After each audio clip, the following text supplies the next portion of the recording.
The Devil and Tom Walker by Washington Irving. A few miles from Boston in Massachusetts, there is a deep inlet winding several miles into the interior of the country from Charles Bay and terminating in a thickly wooded swamp or morass. On one side of this inlet is a beautiful dark grove. On the opposite side, the land rises abruptly from the water's edge into a high ridge, on which grow a few scattered oaks of great age and immense size. Under one of these gigantic trees, according to old stories, there was a great amount of treasure buried by Kidd the pirate. The inlet allowed a facility to bring the money in a boat secretly and at night to the very foot of the hill. The elevation of the place permitted a good lookout to be kept that no one was at hand, while the remarkable trees formed good landmarks by which the place might easily be found again. The old stories add, moreover, that the devil presided at the hiding of the money and took it under his guardianship. But this, it is well known, he always does with buried treasure, particularly when it has been ill-gotten. Be that as it may, Kidd never returned to recover his wealth, being shortly after seized at Boston, sent out to England, and there hanged for a pirate. About the year 1727, just at the time that earthquakes were prevalent in New England, and shook many tall sinners down upon their knees, there lived near this place a meagre, miserly fellow of the name of Tom Walker. He had a wife as miserly as himself. They were so miserly that they even conspired to cheat each other. Whatever the woman could lay hands on, she hid away. A hen could not cackle, but she was on the alert to secure the new-laid egg. Her husband was continually prying about to detect her secret hoards, and many and fierce were the conflicts that took place about what ought to have been common property. They lived in a forlorn-looking house that stood alone and had an air of starvation. A few straggling savin trees, emblems of sterility, grew near it. No smoke ever curled from its chimney, no traveller stopped at its door. A miserable horse, whose ribs were as articulate as the bars of a gridiron, stalked about a field, where a thin carpet of moss, scarcely covering the ragged beds of pudding-stone, tantalized and balked his hunger, and sometimes he would lean his head over the fence, look piteously at the passer-by, and seem to petition deliverance from this land of famine. The house and its inmates had altogether a bad name. Tom's wife was a tall termagant, fierce of temper, loud of tongue, and strong of arm. Her voice was often heard in wordy warfare with her husband, and his face sometimes showed signs that their conflicts were not confined to words. No one ventured, however, to interfere between them. The lonely wayfarer shrank within himself at the horrid clamour and clapper-clawing, eyed the den of discord askance, and hurried on his way, rejoicing, if a bachelor, in his celibacy. One day that Tom Walker had been to a distant part of the neighbourhood, he took what he considered a short-cut homeward, through the swamp.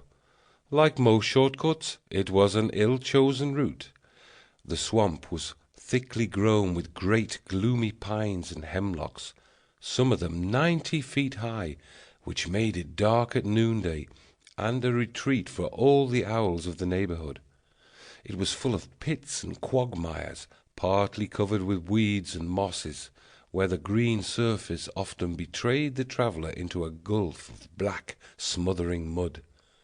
There were also dark and stagnant pools, the abodes of the tadpole, the bullfrog, and the water-snake, where the trunks of pines and hemlocks lay half-drowned, half-rotting, looking like alligators sleeping in the mire.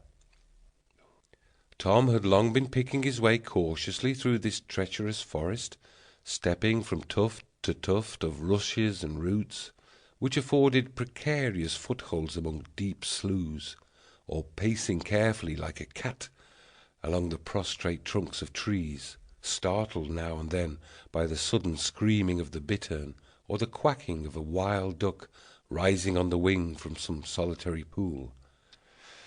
At length he arrived at a firm piece of ground which ran like a peninsula into the deep bosom of the swamp.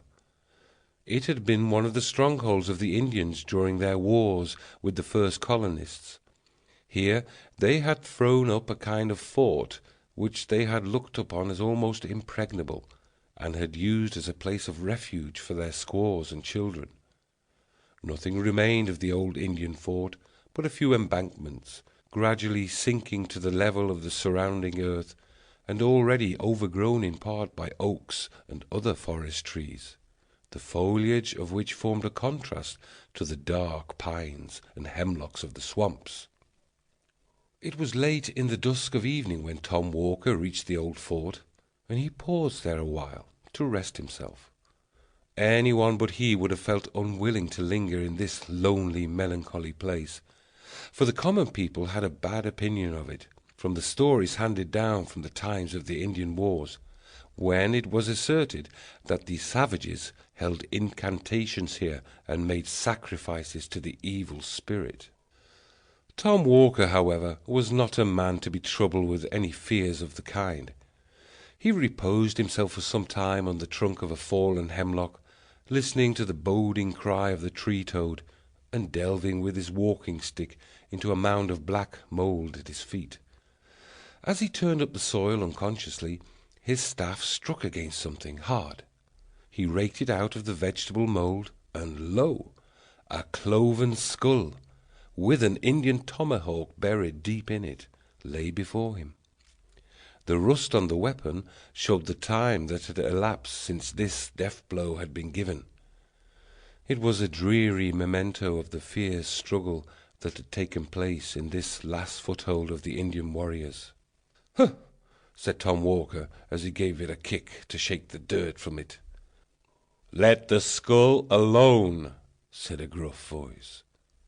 Tom lifted up his eyes and beheld a great black man seated directly opposite him on the stump of a tree.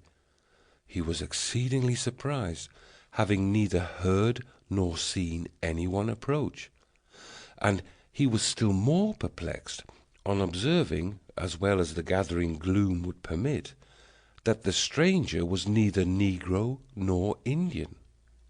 It is true, he was dressed in a rude Indian garb, and had a red belt or sash swathed around his body, but his face was neither black nor copper color, but swarthy and dingy, and begrimed with soot, as if he had been accustomed to toil among fires and forges. He had a shock of coarse black hair that stood out from his head in all directions, and bore an axe on his shoulder. He scowled for a moment at Tom with a pair of great red eyes. "What are you doing on my grounds?" said the black man, with a hoarse, growling voice. "Your grounds?" said Tom with a sneer.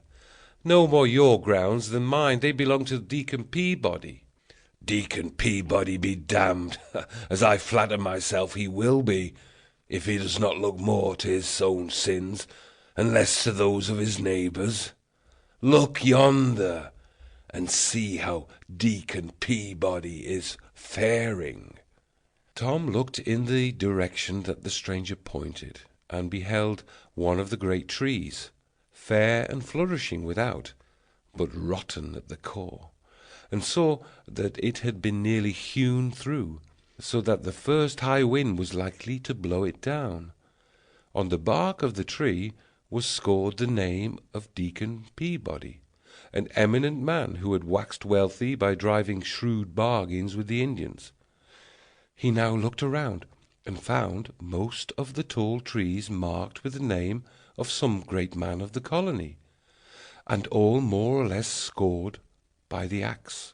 The one on which he had been seated, and which had evidently just been hewn down, bore the name of Crownshield, and he recollected a mighty rich man of that name, who made a vulgar display of wealth, which it was whispered he had acquired by buccaneering. "He's just ready for burning," said the black man with a growl of triumph. "You see, I'm likely to have a good stock of firewood for winter." "But what right have you," said Tom, "to cut down Deacon Peabody's timber?" "The right of a prior claim," said the other. "This woodland belonged to me long before one of your white-faced race put foot upon the soil." "And pray, who are you, if I may be so bold?" said Tom. "Oh, I go by various names. I'm the wild huntsman in some countries, the black miner in others. In this neighborhood, I'm known by the name of the Black Woodsman. I am he to whom the red man consecrated this spot, and in honor of whom they now and then roasted a white man by way of sweet-smelling sacrifice. Since the red men have been exterminated by you white savages, I amuse myself by presiding at the persecution of Quakers and Anabaptists. I'm the great patron and prompter of slave dealers and the grand master of the Salem witches." "The upshot of all which is that, if I mistake not," said Tom sturdily, "you are he commonly called Old Scratch." "The same, at your service," replied the black man with a half-civil nod. Such was the opening of this interview, according to the old story, though it has almost too familiar an air to be credited. One would think that to meet with such a singular personage in this wild, lonely place would have shaken any man's nerve, but Tom was a hard-minded fellow, not easily daunted, and he had lived so long with a termagant wife that he did not even fear the devil. It is said that after this commencement they had a long and earnest conversation together, as Tom returned homeward. The black man told him of great sums of money buried by Kidd the pirate under the oak trees on the high ridge, not far from the morass. All of these were under his command and protected by his power, so that none could find them but such as propitiated his favour. These he offered to place within Tom Walker's reach, having conceived an especial kindness for him, but they were to be had only on certain conditions. What these conditions were may be easily surmised, though Tom never disclosed them publicly.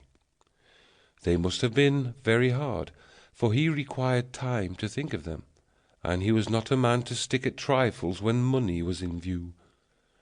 When they reached the edge of the swamp, the stranger paused. "What proof have I that all you've been telling me is true?" said Tom. "There's my signature," said the black man, pressing his finger on Tom's forehead. So saying, he turned off among the thickets of the swamp, and seemed, as Tom said, to go down, down, down into the earth, until nothing but his head and shoulders could be seen, and so on until he totally disappeared. When Tom reached home, he found the black print of a finger burned, as it were, into his forehead, which nothing could obliterate. The first news his wife had to tell him was the sudden death of Absalom Crowninshield, the rich buccaneer. It was announced in the papers, with the usual flourish, that a great man had fallen in Israel. Tom recollected the tree which his black friend had just hewn down, and which was ready for burning.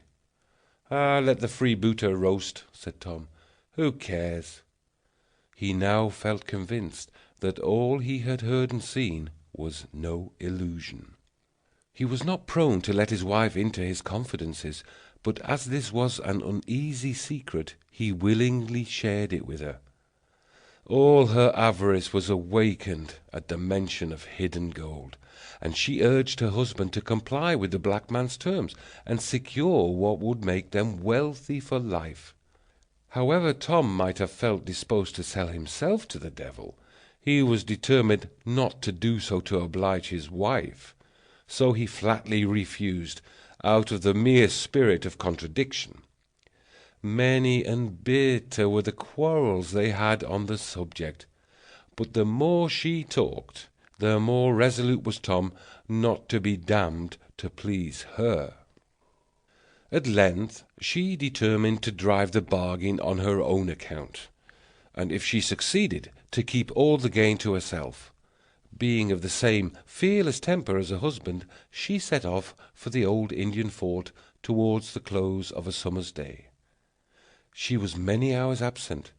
When she came back, she was reserved and sullen in her replies. She spoke something of a black man whom she had met about twilight, hewing at the root of a tall tree. He was sulky, however, and would not come to terms. She was to go again with a propitiatory offering, but what it was she forbore to say.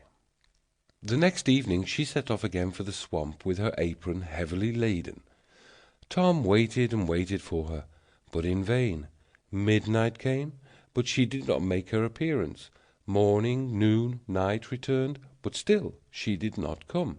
Tom now grew uneasy for her safety, especially as he found she had carried off in her apron the silver teapot and spoons, and every portable article of value. Another night elapsed, another morning came, but no wife. In a word, she was never heard of more. What was her real fate nobody knows, in consequence of so many pretending to know. It is one of those facts which has become confounded by a variety of historians. Some asserted that she lost her way among the tangled mazes of the swamp and sank into some pit or slough. Others, more uncharitable, hinted that she had eloped with the household booty and made off to some other province, while others surmised that the tempter had decoyed her into a dismal quagmire, on the top of which her hat was found lying. In confirmation of this, it was said, a great black man with an axe on his shoulder was seen late that very evening coming out of the swamp, carrying a bundle tied in a check apron, with an air of surly triumph. The most current and probable story, however, observes that Tom Walker grew so anxious about the fate of his wife and his property that he set out at length to seek both of them at the Indian fort. During a long summer's afternoon he searched among the gloomy place, but no wife was to be seen. He called her name repeatedly, but she was nowhere to be heard. The bittern alone responded to his voice as he flew screaming by, or the bullfrog croaked dolefully from a neighbouring pool. At length, it is said, just in the brown hour of twilight, when the owls begin to hoot and the bats to flit about, his attention was attracted by the clamour of carrion crows hovering about a cypress tree. He looked up and beheld a bundle tied in a check apron and hanging in the branches of the tree, with a great vulture perched hard by, as if keeping watch upon it. He leaped with joy, for he recognized his wife's apron, and supposed it to contain the household valuables. "Let us get hold of the property," said he consolingly to himself, "and we will endeavour to do without the woman." As he scrambled up the tree, the vulture spread its wide wings and sailed off, screaming into the deep shadows of the forest. Tom seized the checked apron, but woeful sight! Found nothing but a heart and liver tied up in it. Such, according to this most authentic old story, was all that was to be found of Tom's wife. She had probably attempted to deal with the black man as she had been accustomed to deal with her husband. But though a female scold is generally considered a match for the devil, yet in this instance she appears to have had the worst of it. She must have died game, however, for it is said Tom noticed many prints of cloven feet deeply stamped around the tree, and found handfuls of hair that looked as if they had been plucked from the coarse black shock of the woodsman.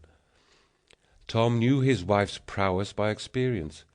He shrugged his shoulders as he looked at the signs of fierce clapper-clawing. "Egad," said he to himself, "old Scratch must have had a tough time of it." Tom consoled himself for the loss of his property with the loss of his wife, for he was a man of fortitude. He even felt something like gratitude towards the black woodsman, who, he considered, had done him a kindness. He sought, therefore, to cultivate a further acquaintance with him, but for some time without success. The old blacklegs played shy, for, whatever people may think, he is not always to be had for the calling. He knows how to play his cards when pretty sure of his game. At length, it is said, when delay had whetted Tom's eagerness to the quick, and prepared him to agree to anything rather than not gain the promised treasure, he met the black man one evening in his usual woodsman's dress, with his axe on his shoulder, sauntering along the swamp and humming a tune. He affected to receive Tom's advances with great indifference, made brief replies, and went on humming his tune. By degrees, however, Tom brought him to business, and they began to haggle about the terms on which the former was to have the pirate's treasure. There was one condition which need not be mentioned, being generally understood in all cases where the devil grants favours. But there were others about which, though of less importance, he was inflexibly obstinate. He insisted that the money found through his means should be employed in his service. He proposed, therefore, that Tom should employ it in the black traffic, that is to say, that he should fit out a slave ship. This, however, Tom resolutely refused. He was bad enough in all conscience, but the devil himself could not tempt him to turn slave-trader. Finding Tom so squeamish on this point, he did not insist upon it, but proposed instead that he should turn usurer, the devil being extremely anxious for the increase of usurers, looking upon them as his peculiar people. For this no objections were made, for it was just to Tom's taste. "You shall open a broker's shop in Boston next month," said the black man. "I'll do it tomorrow, if you wish," said Tom Walker. "You shall lend money at 2% a month." "Egad, I'll charge 4," replied Tom Walker. "You shall extort bonds, foreclose mortgages, drive the merchants to bankruptcy." "I'll drive them to the devil," cried Tom Walker. "You are the usurer for my money," said the blacklegs with delight. "When will you want the rhino?" "This very night." "Done," said the devil. "Done," said Tom Walker. So they shook hands and struck a bargain. A few days' time saw Tom Walker seated behind his desk in a counting-house in Boston. His reputation for a ready-moneyed man who would lend money out for a good consideration soon spread abroad. Everybody remembers the time of Governor Belcher, when money was particularly scarce. It was a time of paper credit. The country had been deluged with government bills. The famous land bank had been established. There had been a rage for speculating. The people had run mad with schemes for new settlements, for building cities in the wilderness. Land jobbers went about with maps of grants and townships and Eldorados, lying nobody knew where, but which everybody was ready to purchase. In a word, the great speculating fever, which breaks out every now and then in the country, had raged to an alarming degree, and everybody was dreaming of making sudden fortunes from nothing. As usual, the fever had subsided, the dream had gone off, and the imaginary fortunes with it. The patients were left in a doleful plight, and the whole country resounded with the consequent cry of "Hard times." At this propitious time of public distress did Tom Walker set up as usurer in Boston. His door was soon thronged by customers, the needy and adventurous, the gambling speculator, the dreaming land jobber, the thriftless tradesman, the merchant with cracked credit. In short, everyone driven to raise money by desperate means and desperate sacrifices hurried to Tom Walker. Thus, Tom was the universal friend to the needy, and acted like a friend in need. That is to say, he always exacted good pay and security. In proportion to the distress of the applicant was the hardness of his terms. He accumulated bonds and mortgages, gradually squeezed his customers closer and closer, and sent them at length dry as a sponge from his door. In this way he made money hand over hand, became a rich and mighty man, and exalted his cocked hat upon change. He built himself as usual a vast house out of ostentation, but left the greater part of it unfinished and unfurnished out of parsimony. He even set up a carriage in the fullness of his vain glory, though he nearly starved the horses which drew it. And as the ungreased wheels groaned and screeched on the axle-trees, you would have thought you heard the souls of the poor debtors he was squeezing. As Tom waxed old, however, he grew thoughtful. Having secured the good things of this world, he began to feel anxious about those of the next. He thought with regret of the bargain he had made with his black friend, and set his wits to work to cheat him out of the conditions. He became, therefore, all of a sudden, a violent church-goer. He prayed loudly and strenuously, as if heaven were to be taken by force of lungs. Indeed, one might always tell when he had sinned most during the week by the clamour of his Sunday devotion. The quiet Christians, who had been modestly and steadfastly travelling Zionward, were struck with self-reproach at seeing themselves so suddenly outstripped in their career by this new-made convert. Tom was as rigid in religious as in money matters. He was a stern supervisor and censurer of his neighbours, and seemed to think every sin entered up to their account became a credit on his own side of the page. He even talked of the expediency of reviving the persecution of Quakers and Anabaptists. In a word, Tom's zeal became as notorious as his riches. Still, in spite of all this strenuous attention to forms, Tom had a lurking dread that the devil, after all, would have his due. That he might not be taken unawares, therefore, it is said he always carried a small Bible in his coat pocket. He had also a great folio Bible on his counting-house desk, and would frequently be found reading it when people called on business. On such occasions he would lay his green spectacles in the book to mark the place, while he turned round to drive some usurious bargain. Some say that Tom grew a little crack-brained in his old days, and that, fancying his end approaching, he had his horse new-shod, saddled and bridled, and buried with his feet uppermost, because he supposed that at the last day the world would be turned upside down, in which case he should find his horse standing ready for mounting, and he was determined at the worst to give his old friend a run for it. This, however, is probably a mere old wives' fable. If he really did take such a precaution, it was totally superfluous. At least so says the authentic old legend, which closes his story in the following manner. One hot summer afternoon in the dog days, just as a terrible black thunder-gust was coming up, Tom sat in his counting-house, in his white linen cap and an India silk morning-gown.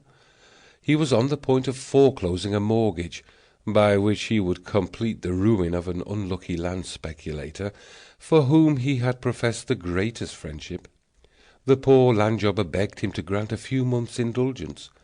Tom had grown testy and irritated, and refused another delay. "My family will be ruined and brought upon the parish," said the land-jobber. "Charity begins at home," replied Tom. "I must take care of myself in these hard times." "You have made so much money out of me," said the speculator. Tom lost his patience and his piety. "The devil take me," said he, "if I have made a farthing." Just then there were 3 loud knocks at the street door. He stepped out to see who was there. A black man was holding a black horse, which neighed and stamped with impatience. "Tom, you're come for," said the black fellow gruffly. Tom shrank back, but too late. He had left his little Bible at the bottom of his coat pocket, and his big Bible on the desk, buried under the mortgage he was about to foreclose. Never was a sinner taken more unawares. The black man whisked him like a child into the saddle, gave the horse the lash, and away he galloped, with Tom on his back, in the midst of the thunderstorm. The clerks stuck their pens behind their ears and stared after him from the window. Away went Tom Walker, dashing down the streets, his white cap bobbing up and down, his morning gown fluttering in the wind, and his steed striking fire out of the pavement at every bound. When the clerks turned to look for the black man, he had disappeared. Tom Walker never returned to foreclose the mortgage. A countryman who lived on the border of the swamp reported that in the height of the thunder gust he had heard a great clattering of hoofs and a howling along the road, and running to the window caught sight of a figure such as I have described, on a horse that galloped like mad across the fields, over the hills, and down into the black hemlock swamp toward the old Indian fort, and that shortly after a thunderbolt falling in that direction seemed to set the whole forest in a blaze. The good people of Boston shook their heads and shrugged their shoulders, but had been so much accustomed to witches and goblins and tricks of the devil in all kinds of shape from the first settlement of the colony, that they were not so much horror-stricken as might have been expected. Trustees were appointed to take charge of Tom's effects. There was nothing, however, to administer upon. On searching his coffers, all his bonds and mortgages were reduced to cinders. In place of gold and silver, his iron chest was filled with chips and shavings. 2 skeletons lay in his stable instead of his half-starved horses, and the very next day his great house took fire and was burned to the ground. Such was the end of Tom Walker and his ill-gotten wealth. Let all griping money-brokers lay this story to heart. The truth of it is not to be doubted. The very hole under the oak trees whence he dug Kid's money is to be seen to this day, and the neighbouring swamp and old Indian fort are often haunted in stormy nights by a figure on horseback, in morning gown and white cap, which is doubtless the troubled spirit of the usurer. In fact, the story has resolved itself into a proverb, and is the origin of that popular saying so prevalent throughout New England of the devil and Tom Walker. End of The Devil and Tom Walker.